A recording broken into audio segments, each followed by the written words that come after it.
I'm here today with Chas and Judy, who have lived in this part of Almeria for quite a long time, I'd say. Since technically we've had a property there since 2002. And I'm going to ask them a few questions today, what it was like living here and why they came in the first place, and a few interesting things that have cropped up whilst they've been here. One of them is health, and they're going to tell us how they how the system worked for them and what happened.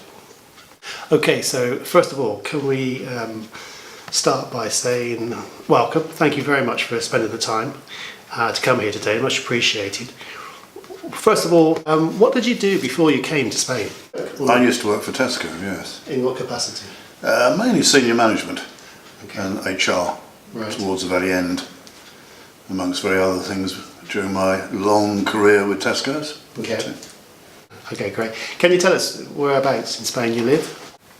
Well, circa Sorbas, I suppose, just round the edge of Sorbas, which is in the province of Almeria. Are we going to be more specific than that?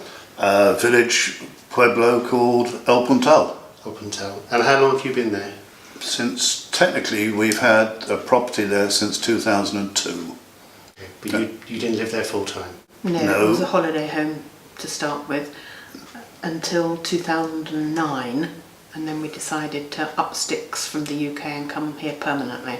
Okay. Some friends of ours who live now in North Wales used to be our next door but one neighbours 40 years ago, and we'd said, the four of us together, that when the children were all grown up we'd go on holiday together somewhere. Well, it didn't happen as soon as they were grown up, but then eventually we decided yes, we would go on holiday together, and they'd been to Lubrin before and they said they were coming, would we like to come with them? So we said yes, that'd be great. So we came to stay in Lubrin in a little apartment. They had a little apartment and we had a little apartment, and that's how we came to know the area. And they were then looking for a holiday home for themselves, so I went round looking with them. Chas sat in the bar. And Not interested at all? At that time, no, I was still working. Right. yes, and then we decided we liked the area. So looked at what we had the opportunity of doing, retiring, and realised that it probably wasn't enough for us in where we lived in England. When you say not enough, what do you mean? Weather was restrictive as to what you could do during the course of the year. Prices were restrictive. Community was a little bit shallow. We thought, well, okay, our friends had moved to Lubrin area, and we thought we liked the area, let's have a look round. And we came to stay with them 3 or 4 times after they'd bought their house in El Pico. Had they refurbed their house? They hadn't when we first stayed, but Okay. part of it was habitable. Right. And so, which was the old donkey part of the old Almazara. Yeah, okay. So we stayed in that bit. Okay.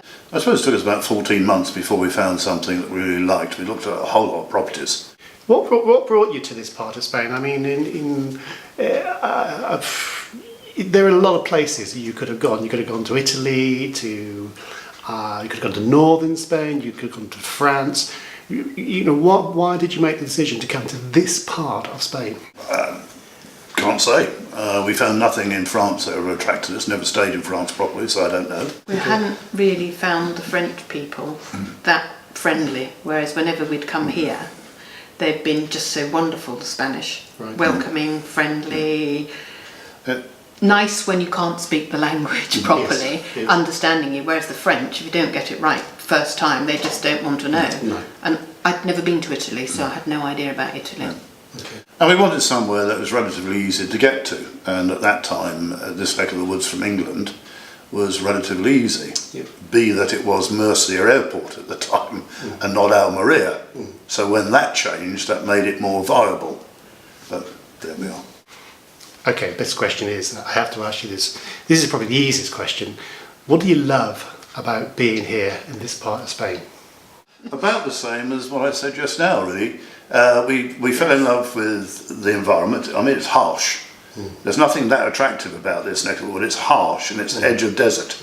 So, but that gives it its sort of roughness and its attractiveness. Yes.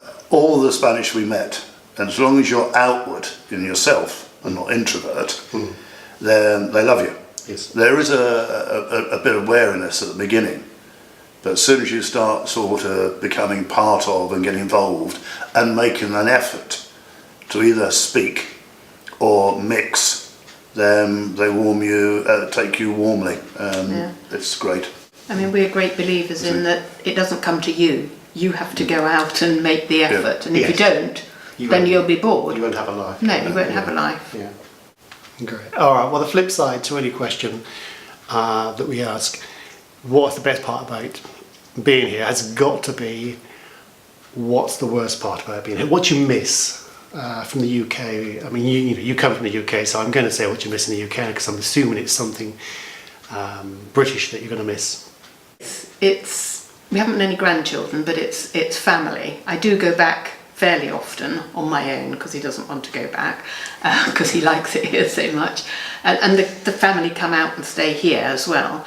But not that we were on the doorstep in England, but yeah, that's really the main thing, family.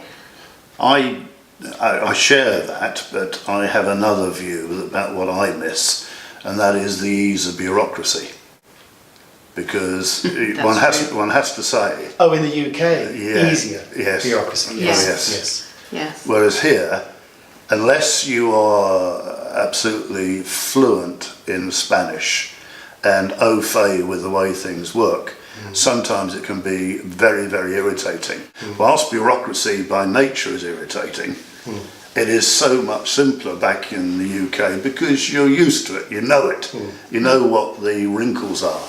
And that's what I miss, is probably that. And that's probably the only thing I do miss, really. Look, thank you so much for spending the time chatting to us. I think it's been really useful. I hope you found that interesting, if not useful. We're going to be back again next week. Thanks for watching once again, and see you all soon.